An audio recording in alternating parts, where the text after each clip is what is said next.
नमस्कार दोस्तों, मैं हूं मंतोष और स्वागत करता हूं अपने YouTube चैनल बसंत बिहार में।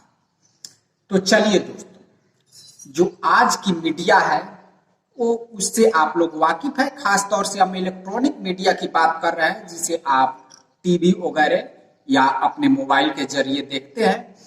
तो इनमें आप मुद्दे कम और शोर शराबा ज्यादा ही देखने को आप लोगों को मिल रहा होगा। जहां से मान लीजिए कि बहुत से बहस करने के लिए लोग बैठते हैं और बहस आपको देखने में तो मजा आता है, लेकिन उससे आप आधा पौन घंटा अपना टाइम उसे देखने में मजा तो आएगा, लेकिन लास्ट में उससे आपको हासिल के नाम पे पूरी तरीके से जीरो होगा, यानी उसका कोई मतलब नहीं है। आज की जो मीडिया है और चिल्लम चिल्ली, जो एंकर जितना ही शोर करता है उसको उतना ही मान लीजिए कि लोग देखना पसंद करते हैं। आज के दौर की ये बात हो गई है पूरी तरीके से। टीआरपी की एक तरह से जो टीवी चैनल्स है उन पे, जो खास तौर से न्यूज चैनल, उन पे टीआरपी की लड़ाई हो गई है। और जिस मुद्दे से भी आप चैनल वालों को टीआरपी मिले, उसी तरह की वो लोग भाषा और अपना रुख भी अख्तियार करते हैं। इसे आप अक्सर देखने को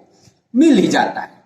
16 अप्रैल को चलिए तो हम आप लोगों को मुद्दे पर लेकर चलते हैं कि कहां से मुद्दा शुरू होता है। 16 अप्रैल को महाराष्ट्र के पालघर डिस्ट्रिक्ट में दो साधु और साधु के साथ एक उनके ड्राइवर की हत्या भीड़ द्वारा कर दी जाती है। अब इसी मैटर को लेकर जो अर्नब गोस्वामी है वो सोनिया गांधी से लगे इस तरह से पूछने की ये इस पे कुछ बोलती क्यों नहीं है, कुछ बोलती क्यों नहीं है।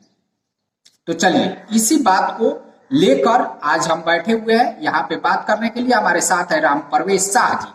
राम परवेश जी, हम पहले ये आपसे जानना चाहेंगे कि अर्नब गोस्वामी की जो एंकरिंग है, या मान लीजिए कि वो पत्रकारिता तो बहुत दिन से करते हैं और उनको महारत हासिल है इसमें, लेकिन जो एंकरिंग है और जिस तरह से क्या कहें कि वो सोनिया गांधी को टारगेट किए हैं, या वो सही लाइन में है? लाइन तो उनका सही है जी, क्योंकि एनडीए के अलावा आदर्श जो भी पार्टियां हैं उनमें अधिकतर की अंतरात्मा तभी जगती है जी, और तभी उनका मुंह खुलता है जब उन्हें कुछ वोट मिलने के चांस होते हैं। जी, जहां से उनको वोट मिलने के चांसेस होते हैं वो उसी मैटर पे बोलना पसंद करते हैं। उसी मैटर पे बोलना ही लोग पसंद करते हैं। तो मतलब देखिए कि इस तरह किस कदर इन सब की मानसिकता गिर गई है और वोट के लालच में किस कदर ये कांग्रेस, लेफ्ट, टीएमसी, एनसीपी, सपा, बसपा, आरजेडी वगैरह पार्टियां जी जी गिर चुकी हैं जी कि अपना स्टेटमेंट बहुत ही सोच समझकर, और मतलब जहां इनको लगता है कि मुझे यहाँ पे नहीं बोलना है, मुझे वोट का नुकसान हो जाएगा, मतलब वोट के नफा नुकसान को देखते हुए लोग अपने जुबान खोलते हैं। हाँ।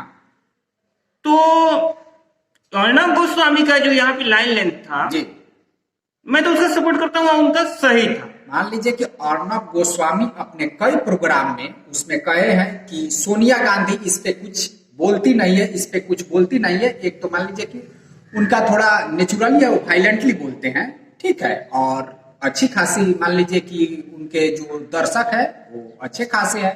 जो आर भारत अभी चैनल चल रहा है, और तो एक तरह से अगर देखा जाए तो सही लाइन लेंथ पर है अर्नब गोस्वामी। हाँ बिल्कुल जी, देखिए, जो खरा व्यक्ति होता है जी, जिसके पास लाग लपेट नहीं होता है जी, उसकी बातें कड़वी होती है। जैसा कि कहा भी गया है जी, कि सच्ची बातें कड़वी होती है। लेकिन मान लीजिए कि और भी तो राजनीतिक पार्टी वाले हैं, तो उनमें से वो किसी का नाम नहीं लिए, खासतौर से वो सोनिया गांधी को ही इसमें वो मान लीजिए कि नाम लिया है कि उस पर बोलती क्यों नहीं है, तो मैं किसी से डरता नहीं। मैंने जिनका नाम लिया 5-6 पार्टियों का, जी जी उनके वो कांग्रेस पार्टी उनकी अगुआ है जी, उसके पास ज्यादा सीटें हैं, सबसे पुरानी पार्टी है जी। तो इस लिहाज से, और महाराष्ट्र में मान लीजिए कि कांग्रेस का ही लेना देना है। हाँ महाराष्ट्र में भी वो गठबंधन में शामिल है जी, और वो पूरे देश में फैली हुई पार्टी है। जी और सोनिया राहुल ये सब चर्चित नाम है कुछ ज्यादा ही, जी जी इसलिए उसने सोनिया को ही टारगेट किया, जी उससे ही सवाल पूछा। जी जी। यही था मकसद उनका। अब इस मैटर को लेकर देश भर में कई जगह पे अर्नब गोस्वामी पे एफआईआर दर्ज किया जा चुका है। कांग्रेस के कार्यकर्ताओं द्वारा एफआईआर भी दर्ज किया जा चुका है। हालांकि सुप्रीम कोर्ट ने उनको अभी फिलहाल मान लीजिए कि 15 दिन के लिए राहत दे रखा है। अब क्या लगता है कि इन एफआईआर से अर्नब गोस्वामी पे क्या असर पड़ेगा? देखिए, अर्नब पे कोई असर नहीं होने वाला है जी, बल्कि उनकी जो पत्रकारिता है उसमें और ज्यादा धार आने की संभावना। जी जी, धार तो आ ही चुका है। हाँ, उसमें मान लीजिए और भी आएगा धार, और उनके सपोर्ट में और सारे पत्रकार भी आएंगे और सारे मीडिया हाउस आएंगे, और बहुत से मान लीजिए कि जनरल आदमी भी जा रहे हैं, जो हाँ, श्रोता हैं, साथ ही उनके समर्थक भी, ऑडियंस भी बढ़ेंगे। कल तक नहीं भी जानते थे, आज भी उनको जान गए कि भाई कौन है। ठीक है। हाँ, और जो रिपब्लिक भारत है और भी उसके दर्शक जो सब्सक्राइबर है वो दिन प्रतिदिन बढ़ते जा रहे हैं। इस मामले के बाद जी देखिए, उसमें ये था कि उन्होंने उनसे पूछना चाहा, भाई टारगेट किया है कि अब ये एफआईआर की जो बातें हैं जी जी, तो इसमें कांग्रेस के जो मुख्यमंत्री हैं जहां जहां वो सत्ता में है, जी जी, इन सब में अशोक गहलोत में जो हाँ, राजस्थान का मुख्यमंत्री है वो भी इस पे बोले हैं, वो भी बोला इन पे है कार्रवाई होना चाहिए अर्नब हाँ, गोस्वामी पे। और इसने छत्तीसगढ़ का जो मुख्यमंत्री है उसने भी एफआईआर दर्ज कराई है। जी जी तो देखिए, यहाँ है कि कांग्रेस में सुप्रीमो संस्कृति है, जी, वहां पे है कि एक पार्टी के बगैर बाकी सब जो है, वो मुख्यमंत्री हो या एमपी हो या एमएलए हो, सभी बौने हैं, बौने सुप्रीम के आगे हैं, सभी और उनकी बौने कोई हैं। औकात नहीं है, जी, उनके पास वोट को हासिल करने की क्षमता नहीं है। जी, जी। उन्हें पता है कि एक खानदान के नाम पे कांग्रेस पार्टी वोट पाती है, तो उसमें चमचागिरी की होड़ लगी रहती है। जी जी तो एफआईआर में भी वही चीज झलक रही है कि ये मुख्यमंत्री जो हैं जी, या अदर्स जिसने भी एफआईआर दर्ज कराई है, तो इन लोगों में अपने को सबसे बड़ा चमचा शो करने की, सोनिया के नजर में, जी, राहुल के नजर में अपने आप को सबसे बड़ा चमचा शो करने की होड़ मची हुई है कि भाई मैं सबसे बड़ा चमचा हूं, मैं सबसे बड़ा। और इस लिहाज से इसी को ध्यान में, अपनी चमचागिरी को ध्यान में रखते हुए सबने अर्नब गोस्वामी पर एफआईआर जी जी जी। देखिए, और देखिए मजे, देखिए कि मुंह की खानी पड़ी उन सब। अब एक दिन आज से 2-4 रोज ही पहले जब से मामला सामने आया है, वो अपने ऑफिस से अपने घर को जा रहे थे, वो और उनकी बीवी।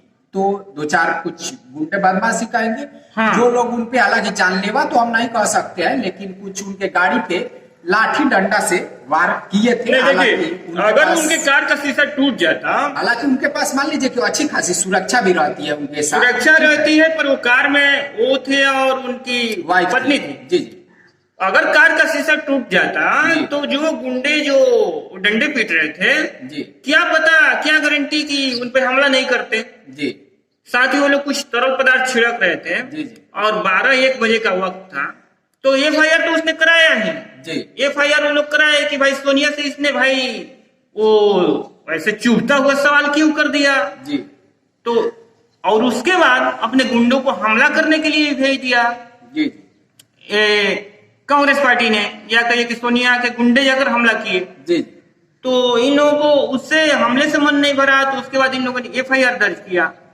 वही मतलब देखिए, एक अच्छा पत्रकार, एक ईमानदार पत्रकार जो इनकी दोगली मानसिकता, दोगले मानदंड का पर्दाफाश कर रहा था, तो इस कदर ये चिढ़ गए कि उस पर जानलेवा हमला बोले, साथ ही एफआईआर दर्ज कराई।